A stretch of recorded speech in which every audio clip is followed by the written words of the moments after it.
Well, it's been a busy weekend for political parties. The Democratic Alliance has called on Police Minister Bheki Cele and the IEC to lodge a joint review of what the party says appeared to be blatant illegal campaigning by the EFF during its manifesto launch in central Johannesburg over the weekend. Now, the DA says in a statement that the EFF showed no regard for the rule of law in what the DA says was the flouting of COVID-19 protocols at the launch. Both parties unveiled their respective election manifestos ahead of the November 1st local government election.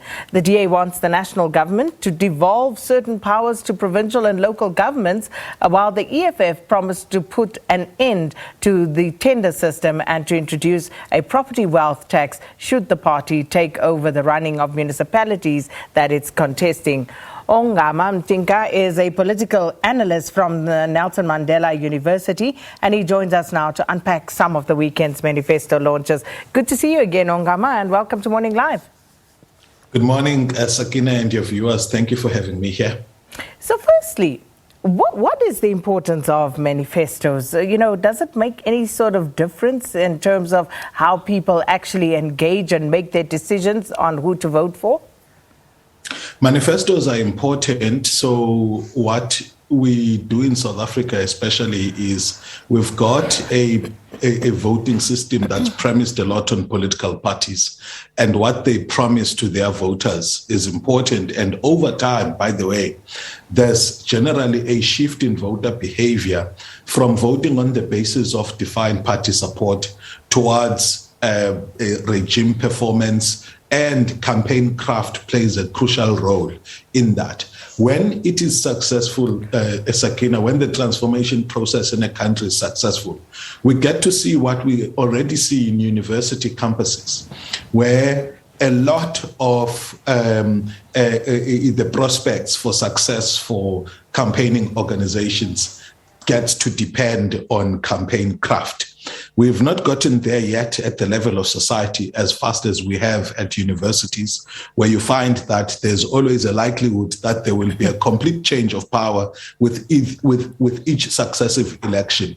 But I think we will get there. So manifestos are important because they show what is it that the party understands to be the problem and what are its proposed solutions. And in the cases of both the DA and the EFF, very interesting approaches in terms of how their points of departure are interesting. One is activist, the other is we will extend what we have gained in our experience as a governing party, while another says we've done a lot of activism which has shown our concern for people, and we will do that once we get into government. Well, just taking a look at the two launches at the weekend. Firstly, your reaction respectively of these two launches before we get into the nitty-gritty of it. I've got to give it to the DA for the creativity that they showed. Really brilliant. And what I like about it, Sakina, is the humility with respect to the regulations of the Republic and not feeling the sense that they were entitled to break them. Julius Malema did say that the campaigning environment is difficult. In fact, it's in the foreword of his manifesto, of their manifesto as well. I think it was ill-advised to run a big event like that. It was ill-advised in so many levels. First, it breaks the law. Secondly, it drives the idea that we've always been concerned about as just members of society who belong to various social institutions. So, for example, you will find that there's been complaints that treating gatherings the same way and therefore holding them, by the same standard was somewhat an issue that various social groups have challenged. So, for example, people would say you can't treat gatherings where people are gathering soberly and in an orderly manner the same way that you treat gatherings where people are in a drunken state and stuff. But I've said that to say notwithstanding some of the concerns that some of the social groups have had, they understood that the leeway to break the law was not among some of their options, but that politicians who've got lawmaking ability in the National Assembly feel entitled to break the rules is something that should not be taken lightly. So as far as from a compliance and creativity with the times to present a message, the AFF failed dismally. They didn't even attempt. I'm happy that the ANC knows that it has to comply with the law. When it comes to the content of the manifestos, if I can go there, Sakina, I think I liked the bottom-up approach of the EFF. This is something that's become their signature style in their crafting of the manifesto, where they go to the extent of saying, this is what the people in a particular municipality want, and this is what we will respond to. And obviously the rest is mainly framed along their cardinal pillars. Some of the things I think are just impractical. Some I think that they should be given a chance. Others, for example, which kind of housing do you build where?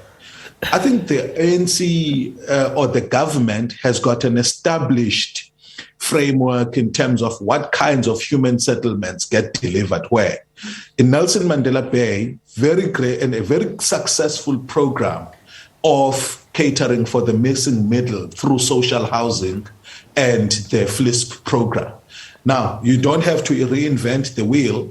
Those programs are working where you build affordable housing in affluent areas, while also ensuring that you also build, I mean, there's nothing wrong to build RDP houses in prime land, but the approach that has tended, even though it's opposed as well by some communities, the social housing approach in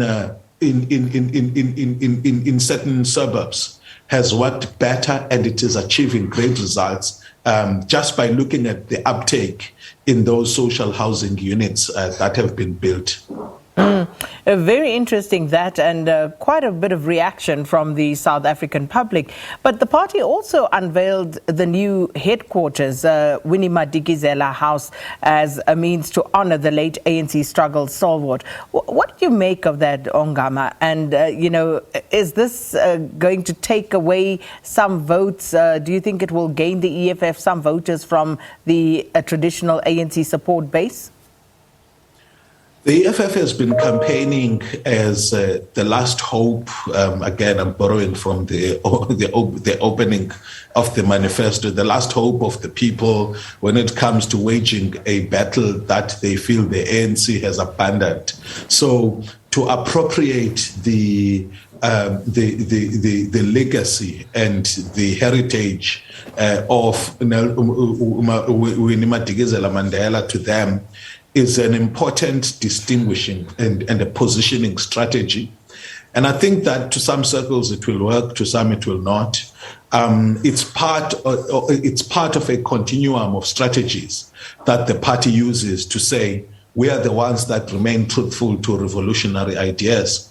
The extent to which people buy into revolution, I mean, Mama Mandela is loved everywhere, but I'm talking about the broad positioning strategy of revolution. The extent to which people accept a path that is rattling feathers as far as emerging social classes, among other things, will be received in varying degrees depending on where you are and how you are affected by it. Now, coming to the DA, Ongama, your views on the DA's call for national government to devolve certain powers to provincial and local government. What do you make of that? So that's interesting. Government in the integrated human settlement space has got a way in which it verifies municipalities, their capabilities, and determines the extent to which it can devolve some of the powers that it has given to provinces and to national government and its agencies. So you will find that, for example, in the human settlement space, municipalities are allowed to, one, look at demand generation, verification, and then make submissions with business plans to provincial and national government. And then provincial government handles the delivery thereof. However, once a municipality gets I think level 2 and level 3 accreditation, they then meet the requirements to receive allocations directly from the national government.